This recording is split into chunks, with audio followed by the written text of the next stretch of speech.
Agnes Angrand is my last name, and I'm the Deputy Director for the French Tourism Development Agency based in London and in charge of the UK and Irish markets. Well, I've been working in the travel industry almost all my adult life, even so you could consider I was already doing this when I was a kid, because I've always liked to tell people where to go, and early on I was always trying to organize a family holiday.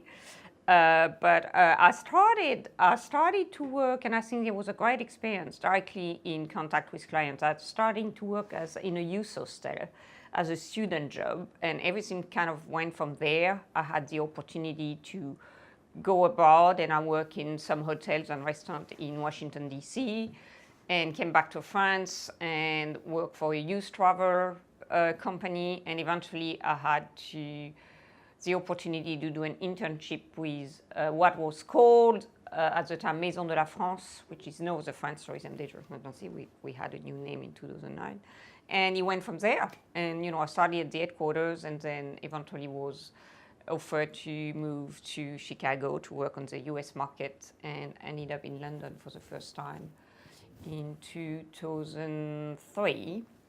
Moved to Ireland to take charge of the Irish office, and moved back to London as a deputy director in charge of UK and Ireland in 2011. I'm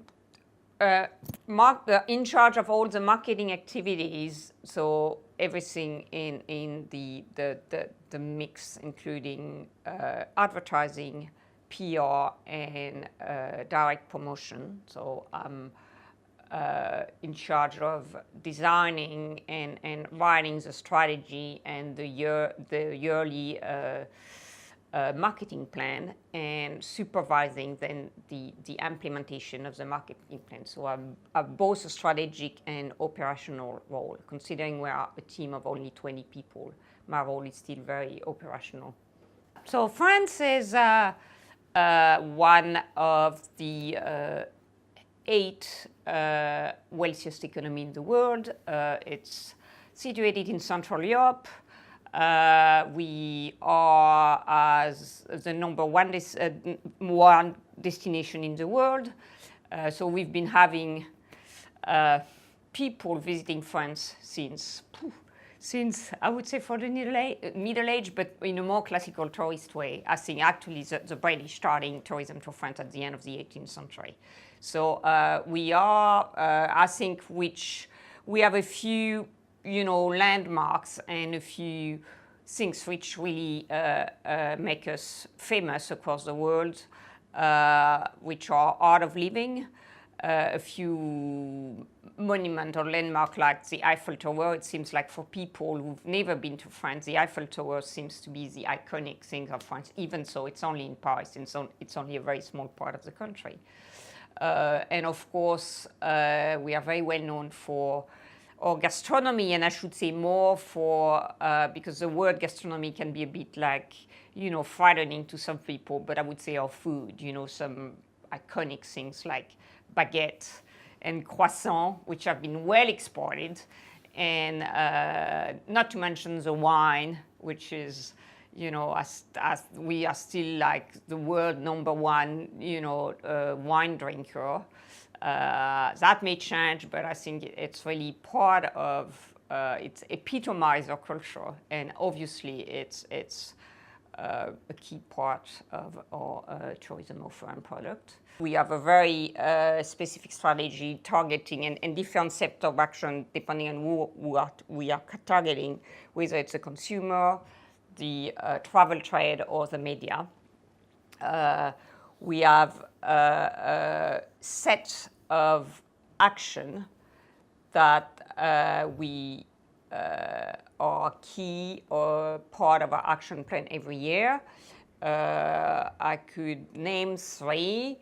Targeting the press, we organize what we called a media tour. So it's pretty much a media roadshow that we do across the UK and Ireland every year, where we meet as many travel writers as possible and feed them with stories and content about our destination.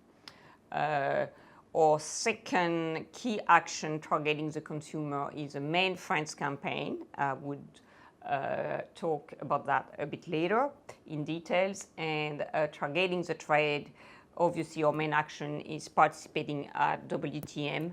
And at this stage, I'd like to say not only for the UK and Irish market, but obviously for, attracting people from all over the world. Our presence as WTM is really part of a worldwide strategy for our destination. We pay very close attention to how we measure our action. So to give you two examples, we have, regarding our PR activity, we have a young woman at the office who every day monitor everything through the cuttings, and of course we use an external supplier for this, but so we know exactly what is said about our destination almost on a day-to-day basis, and we use this data to change what we do in terms of press trip and in terms of destination in France the year before. So we really monitor closely what we do. And our main France campaign is monitored technically. We do post-test with interviewing consumer, and obviously online activities as is very more easily monitored with all the tools available. You have now available in the market to monitor your click and to monitor behavior of a consumer, and we do that on a daily basis. We do a vast majority of things in-house, to be honest. Obviously, for our campaign, we work with an agency. For our campaign, which is currently out there, we work with an agency called Souk Response, but because we are a 50% government-funded organization, we have to conduct tender on every 2 years, and so that also gives the opportunity for us to bring more creativity to what we do. So yeah, for the creation of campaign, we work with an agency. But most of our PR activity, we have a PR team of 4 people. So apart from the evaluation of press cutting, where we have a supplier which is actually supplying the cutting to us. Most of the in-depth analysis of the cuttings is done in-house. All of our digital activity is done in-house. We have a digital manager. We are trying to make one of our role in the digital team now evolving to a real community manager, because obviously social media has become part of the promotional activity. And for everything we do with the trade, so our participation at WTM or organizing workshop or sales calls, everything is done in-house. We may use an external supplier for event production once in a while, but yeah, most of our activities are done in-house. I'm in charge of the UK and Ireland, and when you look at the UK, based on current data, 66% of British people have actually been to France once in their lifetime. So it's a lot. It's a lot. It's a chance. It's a great opportunity. It's also a bit of a threat, because you have to make these people loyal to your destination all the time. We have noticed that it's important for us to differentiate ourselves from all other destinations in the market, and our biggest competitor obviously is Spain, and then Italy, and Greece, but in a very much lesser extent. We have made the choice to target primarily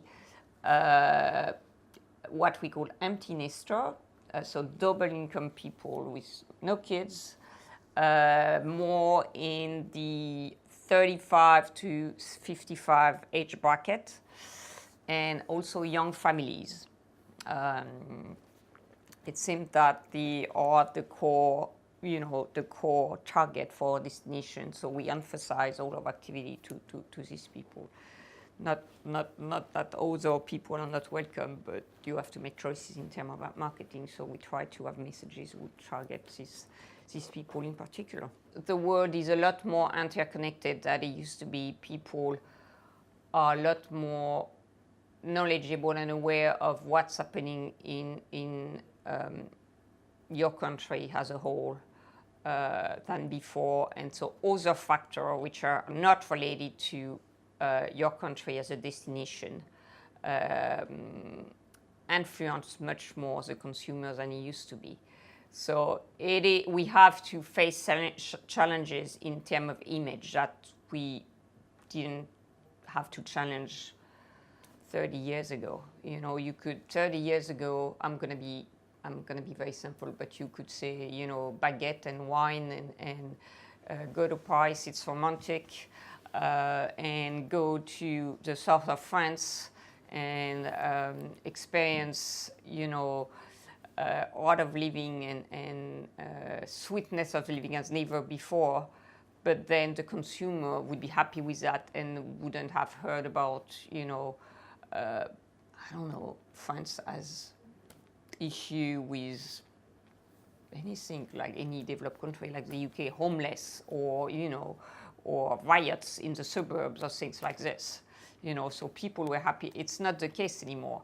So it does influence sometimes, or you know, that the instant of information is that, no, if there is, because we have this image that we are on strike on the time, which is not exactly true, but, you know, no, the information is so instant that it influences your destination a lot more. So I think it's a challenge. It's a huge challenge. Two things that, and they are my personal experience and my best memories. It was a few years ago, cycling through the vineyard of Burgundies, and that was an incredible experience. You don't need to be, you know, a very experienced cyclist to do this. You can do that at your own pace. Each village gives you a different experience of you know, village life. Accommodation is never the same. And obviously, you know, you have a chance to taste all this wine, some of them world famous, some less famous, but it's again a matter of personal taste, but a wonderful palate experience. And the second, my second best place or experience was, and is, I should say is, because I would still be willing to do this, is going in the southern part of the Alps in the summertime in an area which is absolutely not very well known, which is called Keras. It's about 2 hours drive, 2.5 hours drive from Marseille. Usually when I go there, I do a bit of not rough, but I do some hiking, so staying in some kind of like, you know, refuge or huts accommodation for a few days.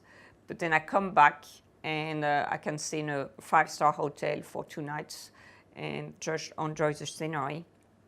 I can also almost ski because it's so high in altitude that it goes up to 2,000 meters in altitude. So just driving a few kilometers away to Les Deux Alpes, for example, you can ski in the summer. So within the same holiday, you can have like a totally different kind of experience.